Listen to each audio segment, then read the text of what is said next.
Hello दोस्तों, क्या आप भी अजनबियों से बात करने में डरते हैं? भाई मैं तो डरता हूँ। इसलिए पिछले कुछ सालों से मैंने इस पर काबू पाने और लोगों से बिना झिझक बात करने के कुछ बढ़िया तरीके निकाले हैं, जिन्हें मैं आज आप सभी के साथ शेयर करना चाहता हूँ। हम समाज में रहने वाले लोग हैं और हमें हमेशा नए लोगों से घुलने मिलने और पहचान बनाने की जरूरत पड़ती है। चलिए शुरू करते हैं। आप एक ऐसी पार्टी में हैं जहां आप किसी को नहीं जानते और आपके फ्रेंड्स अभी तक पहुंचे नहीं हैं। वाकई अच्छा सीन नहीं है। मेरे पास एक रास्ता है। वो व्यक्ति दिख रहा है? चलो उसी से बात करते हैं। घबराइए मत, आप कर सकते हैं। मैं उस इंसान के साथ बहुत कंफर्टेबल महसूस करता हूँ जो पहले से ही स्माइल कर रहा हो। यानी आप खुद भी मुस्कुराना सीखें। किसी के पास जाने से पहले उसे स्माइल जरूर दें। मुस्कान बिना शब्दों के बातचीत की एक यूनिवर्सल शुरुआत है। ठीक है, पर आप कहेंगे क्या?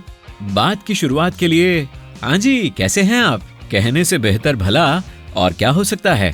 आप किसी पार्टी में हैं और पार्टियां आपस में बातें करने के लिए होती हैं, तो आप भी इसका हिस्सा बने। बातचीत लंबी चले इसके लिए आपको कोई ऐसा टॉपिक चुनना होगा जो सामने वाले के इंटरेस्ट का भी हो। लेकिन हमें नहीं पता कि ये व्यक्ति कौन है और उसकी दिलचस्पी किस में है ना? सही बात है। इसलिए ऐसा करने का सबसे अच्छा तरीका है एकदम आम सा टॉपिक उठाना, जैसे कि क्या आपने हाल में हुआ फुटबॉल मैच या कोई फिल्म देखी है? ज्यादा क्रिएटिव होने की जरूरत नहीं है। हाँ, पर आप भी हमें नीचे दिए गए कमेंट बॉक्स में बातचीत की शुरुआत के लिए कुछ बेहतरीन लाइंस जरूर बताएं और फिर सामने वाले का रिएक्शन देखने के लिए उसकी आईब्रोज पर ध्यान दें। अपना इंटरेस्ट शो करने का दुनिया भर के लोगों का एक ही तरीका है, आईब्रोज को ऊपर उठाना। इसलिए अगर आपने कोई बात कही और सामने वाला भी ऐसा ही करता है, मतलब आप सही जा रहे हैं। आप अपनी बात को आगे बढ़ाते हुए सामने वाले व्यक्ति से जान पहचान बनाने की कोशिश करें। एक और बड़ी चुनौती है अजनबियों से आई कांटेक्ट करना। इसके लिए एक टिप है, सामने वाले इंसान की आंखों के रंग को नोटिस करने और याद रखने की कोशिश करें। इससे आपको आई कांटेक्ट बनाने में आसानी होगी और ये जरूरी भी है क्योंकि इससे सेल्फ कॉन्फिडेंस बिल्ड होता है। अगर आप किसी के साथ कई सेकंड के लिए आई कांटेक्ट बनाकर रखते हैं तो लोग आप पर भरोसा करते हैं। आप जिससे बात कर रहे हैं उसका जवाब उसी के तरीके से भी दे सकते हैं। उनके जेस्चर्स को थोड़ी देर बाद रिपीट करें। मान लीजिए वह थोड़ा पीछे झुके तो आप भी पीछे झुक जाइए। अगर उसने अपने बाल छुए तो आप भी अपने बाल ठीक करें, पर ऐसा न हो कि आप हूबहू नकल करने लग जाएं। अगर आपकी कॉन्वर्सेशन सही ट्रैक पर है तो ये चीजें नेचुरल तौर पर होनी चाहिए। ये कोशिश न करें कि कोई भी व्यक्ति मिलते ही आपकी हाँ में हाँ मिलाने लगे। आपका ये बिहेवियर अजीब लग सकता है और सामने वाला आपको इग्नोर कर सकता है। सहज रहें, आराम से बातचीत बढ़ाएं और ईमानदार रहें, क्योंकि बनावटी व्यवहार आसानी से पकड़ में आ सकता है। साथ ही घुलने मिलने के लिए एक छोटी सी तारीफ भी अच्छा काम कर सकती है और ये भी एक कला है। लेकिन तारीफ एकदम नेचुरल लगनी चाहिए। तारीफ 3 तरह की होती हैं। पहली, सामने वाले इंसान के लुक की तारीफ करना। वैसे ऐसी चीजों की तारीफ हमेशा बेहतर होती है जिन पर लोगों का कंट्रोल हो। मान लीजिए किसी की आंखें बहुत खूबसूरत हैं तो उसकी आंखों की तारीफ करने में कोई बुराई नहीं है, लेकिन ये उनकी कोई अचीवमेंट नहीं है और न ही इसे उन्होंने खुद चुना है। इसलिए ऐसी चीजों की तारीफ करना ज्यादा बेहतर होता है जिसे उन्होंने मेहनत से हासिल किया हो, जैसे कि उनके कपड़ों, स्टाइल और हेयर स्टाइल की समझ की तारीफ करना। इससे सामने वाले को आपकी तारीफ असल लगेगी और वे इसे गंभीरता से लेंगे। आपकी आंखें बेहद खूबसूरत हैं से भी कहीं ज्यादा गंभीरता से। एक और तारीफ हो सकती है सामने वाले की एनर्जी यानी ऊर्जा की तारीफ करना। उनकी यूनिक वाइब जो वे रेडिएट करते हैं उसे महसूस करने की कोशिश करें और तारीफ भी करें, जैसे कि आपसे बात करके बहुत अच्छा लगा, आपकी वाइब्स बेहद पॉजिटिव हैं। और लास्ट कॉम्प्लीमेंट है सामने वाले के काम की तारीफ। ये आपके कॉलीग्स पर ज्यादा फिट बैठती है। उनकी अचीवमेंट्स की तारीफ करने की कोशिश करें, जैसे कि आप इस काम में काफी एक्सपर्ट हैं और मुझे आपसे इंस्पिरेशन मिलती है। बात शुरू करने के लिए ऐसे ही कुछ भी कहने से बचें, वरना आप फेक लग सकते हैं। सामने वाले इंसान की खूबी पहचानें, फिर उसी बारे में बात करें। मान लीजिए स्माइल अच्छी लगी, आपने थोड़ी सी बात की और स्माइल की तारीफ कर दी और बस बात खत्म। अब बात करने के लिए और कुछ नहीं है। आपका दिमाग अचानक ब्लैंक हो जाता है और अब क्या कहें, कुछ समझ नहीं आता। और वैसा ही कुछ सामने वाले के साथ भी हो रहा है। बातें खत्म हो चुकी हैं और चुप्पी से आप दोनों ही अनकंफर्टेबल हो रहे हैं। क्या ऐसा कभी आपके साथ हुआ है? और अगर हाँ, तो ऐसी सिचुएशन में आप क्या करते हैं? अगर आपको समझ नहीं आता कि ऐसे में क्या किया जाए, तो सामने वाले से उसके बारे में पूछें और एक अच्छे लिसनर बने। उनके काम और लाइफ इवेंट, जैसे हाल ही में फैमिली ट्रिप पर कहाँ गए थे, से शुरू करके अपनी बातचीत को आगे बढ़ाएं। हम इसके बारे में आगे और बात करेंगे, लेकिन पहले ये जान लें कि बातचीत आमतौर पर साइलेंस वाले पॉइंट पर कैसे आ जाती है। मान लीजिए सामने वाले ने आपसे कहा कि मैं हाल ही में न्यूयॉर्क गया था। आपने कहा, अरे वाह, तो न्यूयॉर्क अच्छा लगा? उसने कहा, हाँ बहुत। इसके बाद फिर से साइलेंस। यहाँ आपने गड़बड़ कर दी। ऐसी सिचुएशन से बचने के लिए कभी भी ऐसे सवाल न पूछें जिनका जवाब सिंपली हाँ या नहीं में दिया जा सके, बल्कि ऐसे सवाल पूछें जिन्हें लोगों को एक्सप्लेन करना पड़े। इस तरह उन्हें भी ज्यादा बोलने का मौका मिलेगा और बातचीत जारी रखने के लिए आपके पास भी ज्यादा जानकारी होगी। तो चलिए दोबारा शुरू करते हैं। आपके साथ वाले व्यक्ति ने कहा, मैं पिछले वीकेंड न्यूयॉर्क में था। अब आपकी बारी।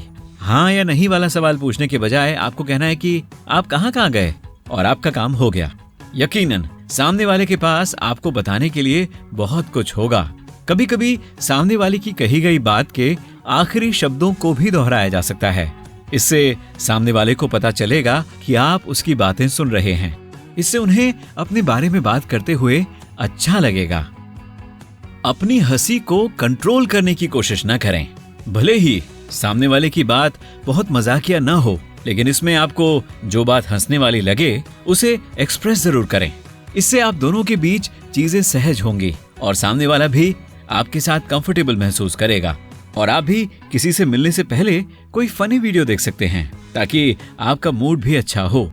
फिर भले ही सामने वाला थोड़ा डाउन भी क्यों न महसूस कर रहा हो, अपनी पॉजिटिविटी से माहौल को खुशनुमा बना दें।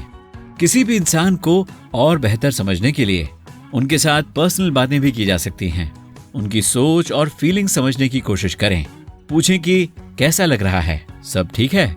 इससे लोगों को घुलने मिलने में आसानी होती है और आप दोनों के बीच कुछ ही समय में अच्छी पड़ सकती है, जिससे एक दूसरे के बीच इमोशनल कनेक्शन और ट्रस्ट बिल्ड होता है। जहां जरूरत पड़े तो क्यों का इस्तेमाल भी किया जा सकता है। इससे सामने वाले की वैल्यूज और प्रायोरिटीज का पता चलेगा और इन पर बात करने का मौका भी। अगर इनके पीछे की वजह परिवार है, तो परिवार उनके लिए बाकी सभी चीजों से बढ़कर है। आप उनसे इसके बारे में और सवाल पूछ सकते हैं और इससे भी दोनों के बीच बातचीत की वजह बढ़ जाएगी। थोड़ा फ्रेंडली रहें और सवाल पूछने से झिझके नहीं। लोगों को बात करना अच्छा लगता है। उनसे किसी ऐसी चीज के बारे में पूछें जिस पर उन्हें गर्व हो या जिन्हें लेकर वे एक्साइटेड हों। उन बातों को याद रखने की कोशिश करें जिन्हें आपके साथ करते हुए उन्होंने सबसे ज्यादा एंजॉय किया। आप आगे भी इन बातों पर चर्चा कर सकते हैं। खुद भी यही रूल फॉलो करें। अगर सामने वाला आपसे पूछता है कि आप क्या करते हैं, तो सिर्फ इतना कहने के बजाय कि मैं IT फील्ड में काम करता हूँ, इसे खुलकर बताएं। अपने काम के बारे में और ज्यादा जानकारी दें। इस तरह आप जिससे बात कर रहे हैं उन्हें भी नया टॉपिक चुनने का मौका दे रहे हैं और इससे वह भी आपके बारे में और सवाल पूछेंगे। क्या पता आप दोनों एक ही स्कूल से पढ़े हों, या फिर आपकी यूनिवर्सिटी में उनकी जान पहचान हो, या हो सकता है कि आपकी कंपनी में उनके दोस्त भी काम करते हों। ऐसी ही किसी छोटी मोटी जानकारी से आपको आगे बात करने का मौका मिल सकता है। अगर समझ न आ रहा हो कि अब किस टॉपिक पर बात की जाए, तो इससे मुझे किस्सा याद आ गया वाली ट्रिक आजमा सकते हैं। उनकी बात से मिलती जुलती कोई कहानी याद करें और टॉपिक बदलकर कॉन्वर्सेशन को एक नया ट्विस्ट दे दें। मान लीजिए वह किसी IT कंपनी में काम करते हैं और आपको कोई किस्सा सुनाते हैं, तो आप इसी टॉपिक से मिलती जुलती किसी फिल्म का जिक्र कर सकते हैं। या फिर हो सकता है कि आप भी किसी IT कंपनी में काम करते हों। आप टॉपिक्स को कहानियों में भी बदल सकते हैं। इससे तो आपके पास कभी आइडियाज की कमी ही नहीं होगी। और अगर खुद सेफ खेलना चाहते हैं तो खुद ही उनसे कुछ पूछ लें। आपको ऐसा तब करना है जब आपको एकदम से चुप्पी का सामना करना पड़ जाए। मान लीजिए आप ऐसे लोगों के ग्रुप से बात कर रहे हैं जो आपस में एक दूसरे को जानते हैं। आप उनसे पूछ सकते हैं कि वे आपस में कैसे मिले।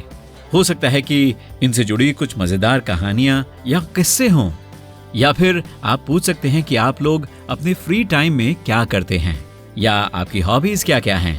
आप उनसे जुड़े रैंडम फन फैक्ट्स के बारे में भी पूछ सकते हैं। पर तैयार रहें, क्योंकि आपको भी अपने बारे में कोई फन फैक्ट बताना पड़ सकता है। कहानी सुनाते समय बीच में पॉज जरूर लें। हर सेंटेंस के खत्म होने पर नहीं, बल्कि कहानी खत्म होने से ठीक पहले 1 सेकंड के लिए रुकें और फिर इसके अंत के बारे में बताएं। इससे लोगों का ध्यान आपकी बात की तरफ जाएगा और उन्हें आपकी बात पूरी करने का बेसब्री से इंतजार होगा। जब टॉपिक को खत्म करने की बारी आए तो टॉपिक को प्रेजेंट से फ्यूचर में शिफ्ट कर दें। उनसे उनकी बाकी दिन के प्लान के बारे में पूछें, उन्हें ध्यान से सुनें और फिर गुड लक कहकर विश करें। क्या आपकी नजर में ऐसा कोई इंसान है जिससे बात करके हमेशा ही मजा आता हो?